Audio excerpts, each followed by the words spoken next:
witches and wizards of the world. This is the Hogwarts Chaplain coming to you from the Room of Requirement, broadcasting across the globe on the WWN, the Word and Wizard Network. My friends, in response to viewer and listener feedback, we are offering a new series of broadcasts called The Brief Broadcast. Some of you requested that we have smaller bits of reflection on the news, the Harry Potter stories, and the Christian tradition. Something more portable, my friends. So, as the Muggles say, yes, we can! So here we go, my friends, with our first brief broadcast. Yesterday, in the House of Representatives and in the Senate, there was a huge development in healthcare. The Senate finally made public its version of a House bill a few weeks ago to repeal and replace Obamacare. My friends, there is much to say about this particular piece of legislation, and it is already in serious jeopardy of not passing out of the Senate. But in any case, my friends, we must focus on the most destructive parts of this legislation. And in our brief broadcast, we will focus on Medicaid. My friends, this is the federal program that supports people that cannot support themselves in the area of healthcare. 90% of all Medicaid funds comes from the federal government, and the current Mungo president and his party would like to bring that percentage down and phase out that program altogether, because that particular party, my friends, does not believe the federal government should be subsidizing the health care of Americans. My friends, 60% of people who are in assisted living or retirement homes get that funding from the Medicaid program.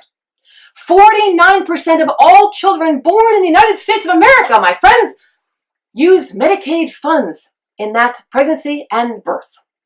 My friends, 20% of the general population of the United States of America lives their health care off of Medicaid. It is a massive program, a massive federal investment in the health of people, developed part of a paradigm that says healthcare is a human right, but the current Mungo president and his party do not believe that, my friends. They believe it is a privilege.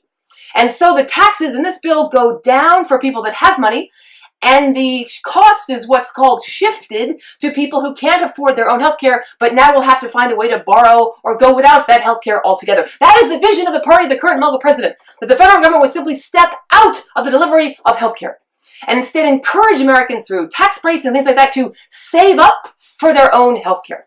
My friends, we are the only industrialized country that would even consider this experiment. My friends, think of St. Mungo's Hospital, which is funded by the taxes of wizards and witches. Anyone could go there for healthcare without a bill. You remember, Arthur Weasley goes in and out. No one even speaks of money. And Neville, his parents, will be taken care of for the rest of their lives. They were injured on the job, and as a result, the Ministry of Magic pays the bills not just for Neville to go to school, but for the health care of his parents, which means in the magical world, there is compensation, workman's compensation, Social Security, disability. Yes, my friends, they have a national healthcare system run out of the Ministry of Magic. There is great wisdom to that, my friends, that you not let something like healthcare become something you compete for or borrow to receive. My friends, we can learn a lot from the wizarding world that believes that healthcare is a human right. In Christian moral theology, if one person has a human right, another person has a duty to uphold it. But is this true? Duties and rights about healthcare? Is this the truth, my friends? Well, look at this scripture. You remember the story of Cain and Abel, two brothers. They had a spat, you might say, and the result was Cain killed Abel. This was tragic. But God wanted to discuss what happened with Cain, and he asks Cain, "Where is your brother?" And Cain has the cheek, as we would say here at Hogwarts, to answer to God with a question. Is he my brother? Here's the phrase you may recognize. Am I my brother's keeper? Well, the answer then was yes. In the very beginning of the scriptures, my friends, the scriptures assume that we have rights and duties to one another. It is a liberating way to live. It means if you have things to give, give them and have the joy and freedom of giving. It means if you are in need, you need not fear for the basic necessity of healthcare in your life. My friends, whether it's the scripture or Harry Potter, we are our brother and sister's keeper. And this is good news, because it doesn't just mean you're a keeper. It means you are kept. We are a family of God, my friends. Call your senators if you live in America.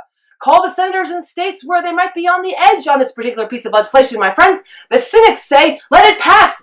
And then the opposing party could run on it. This is an experiment that makes pawns out of poor people, my friends. We must fight this legislation.